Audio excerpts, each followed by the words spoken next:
So students, today we will discuss about the first fundamental rights enshrined in our constitution, that is right to equality.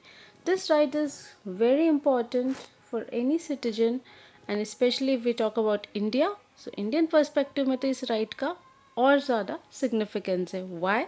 Because India is a diverse country. So we have diversities on the basis of religion, caste, class, region.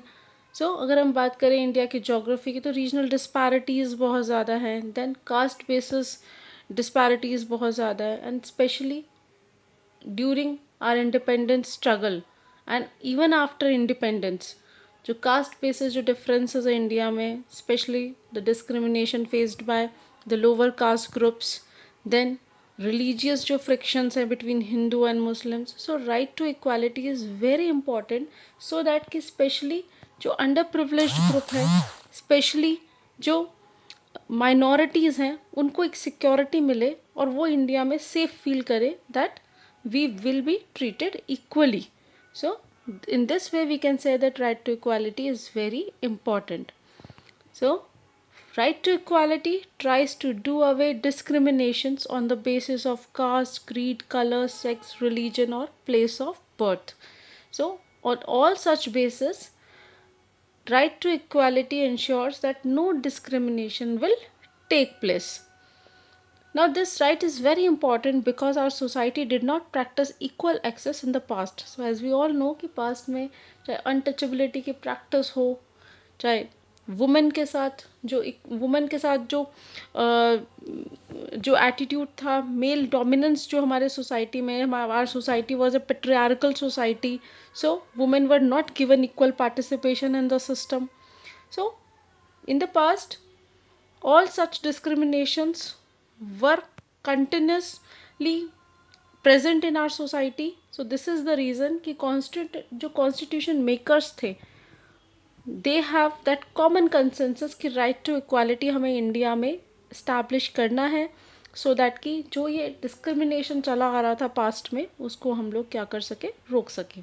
So right to equality strives to make India a true democracy by ensuring a sense of equality of dignity and status among all its citizens. So right to equality ये ensure करता है कि हर एक citizen की dignity, उसका self respect secure रहे. Now in the NCERT book, two important examples are given which shows that how discriminations are present in our society. और आज भी अगर आप न्यूज़पेपर्स को माइन्यूटली रीड करें तो आज भी ऐसे बहुत से केसेस हैं कास्ट बेस्ड और जेंडर बेस्ड. आज भी ऐसे डिस्क्रिमिनेशंस चल रहे हैं, ऑल्दो पहले जैसे नहीं है, बट अभी भी हम सोसाइटी में ऐसे इंस्टेंसेस फाइंड आउट कर सकते हैं. So one example is Swadesh Kumar is visiting his village. He is accompanied by one of his friends. They decided to have a cup of tea at the village roadside hotel. The shopkeeper knew Swadesh Kumar but asked the name of his friend to know his caste. So कुछ इस तरह के आज भी villages में कुछ इस तरह के shops हैं, वो आज भी caste basis पर किसी भी customer को treat करते हैं.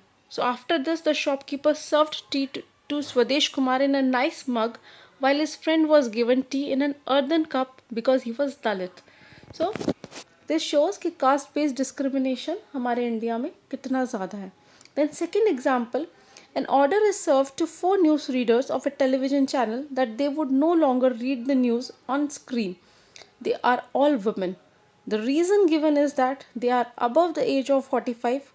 Two male newspapers above the same age are not barred from presenting the news. So this example is related to gender discrimination, that in India, even at the workplaces we can find. Workplaces में women and men के साथ काफ़ी discrimination हम आज भी देख सकते हैं, और especially wages में भी differences हैं. So this shows that how much right to equality is important in the Indian perspective. Now these are the various provisions which are included in right to equality. Equality before law, it means that Indian law के सामने all are equal, equal protection of laws, सबको equal protection मिलेगी, no matter वो person किस gender से belong करता है, किस कास्ट से, किस रिलीजन से, all will be treated equally. Prohibition on discrimination on ground of religion. So religion based अगर कोई डिस्क्रिमिनेशन होता है तो definitely that person or that group will be punished. Equal access to shops, bathing ghats, hotels.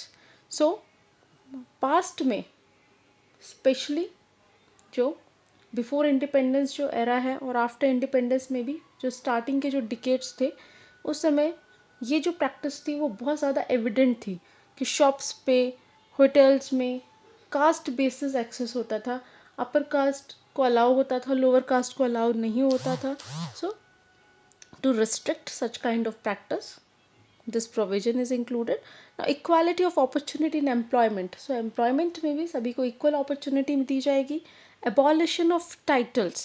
Abolition of title means कि British time में caste basis पर कुछ special titles provide किए जाते थे. So ये titles abolish किए गए so that कि किसी भी तरह का कोई discrimination नहीं हो सके. Then abolition of untouchability. As you know that Dalits को ये फेस करना पड़ता था, दे वर नोन एज अनटचेबल्स, और उनसे उनको एकदम सेक्लूडेड रखा जाता था सोसाइटी से. सो ये जो प्रैक्टिस है इसको अबॉलिश किया गया है हमारे कॉन्स्टिट्यूशन में, so that the lower caste group they can live a dignified life. Now abolition of untouchability, this is a very important decision taken by our constituent makers, and this provision is included under article 17. This is a very important one marker question, that under which article the untouchability was abolished in India. So this is article 17. Now next topic that we will discuss is very important, that why there are reservations if we follow the principle of equality. So class, principle of equality although says that all are equal, but suppose for example कि we are setting that all are equal, but there are certain sections of society which had faced certain certain discrimination in the past. So we need to ensure that कि present times में वो compensate हो जाए. So constituent makers ये चाहते थे कि जो भी उन्होंने फेस किया तो उनको मेन स्ट्रीम लाइफ में आने के लिए एक प्लेटफॉर्म मिलना चाहिए, कुछ प्रिविलेजेस प्रोवाइड करने चाहिए ताकि जैसे बाकी जो सिटीजन्स का जो स्टेटस है वो उनके इक्वलेंट आ जाए. So this is the reason कि प्रिंसिपल ऑफ इक्वालिटी में क्लॉज इंक्लूड किया गया, and that clause was included under article 16(4). 16(4) article says that जो सर्टेन जो सेक्शंस है सोसाइटी के जो कि बैकवर्ड है, जिनका प्रॉपर अपलिफ्टमेंट नहीं हो पाया, जिन्होंने पास्ट में जो सोसाइटी के सिस्टम्स की वजह से उन्होंने बहुत ज़्यादा डिस्क्रिमिनेशन फेस किया था, एट्रोसिटीज़ फेस की थी, तो they should be given certain privileges so that they can also reach to a level where they can lead a better life. So this was the reason कि under this article only the system of reservation was included. So under article 16 right to equality में ही article 16 included है, और article 16(4) में clause include किया गया that Indian constitution states that nothing in this article shall prevent the state from making any provision for the reservation of appointments or posts in favor of any backward class of citizen which in the opinion of the state is not adequately represented in the services under the state.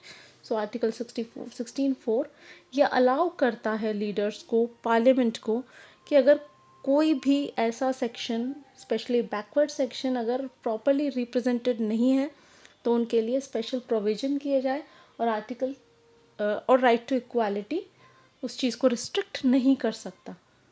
सो ये this is a type of different type of equality.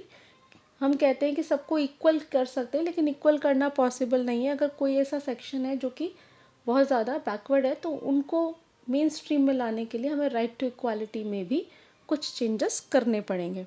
So Article 16(4) of the Constitution clarifies that a policy like reservation will not be seen as a violation of right to equality. So अगर हम special privileges किसी particular section को देते हैं तो वो right to equality को कहीं से भी violate नहीं करेगा. So equality of opportunity means all sections of society enjoy equal opportunities. But in a society where there are various kind of social inequalities, especially faced by women and socially and educationally backward classes, then in that case we can give them certain privileges. So this will not violate right to equality. So Indian Constitution clarifies that the government can implement special schemes and measures for improving the condition of certain section of society to establish equality in real terms. So right to equality को अगर real terms से अगर हमें establish करना है तो हमें उन सेक्शंस के लिए अपलिफ्टमेंट करना पड़ेगा, उनको कुछ स्पेशल प्रोविजन देने पड़ेंगे सो दैट कि दे can also lead a better life. So this is the reason that Article 16(4) was included. So this is a important question. So class, I hope you understand this topic. So tomorrow we will discuss the second fundamental right, that is right to freedom.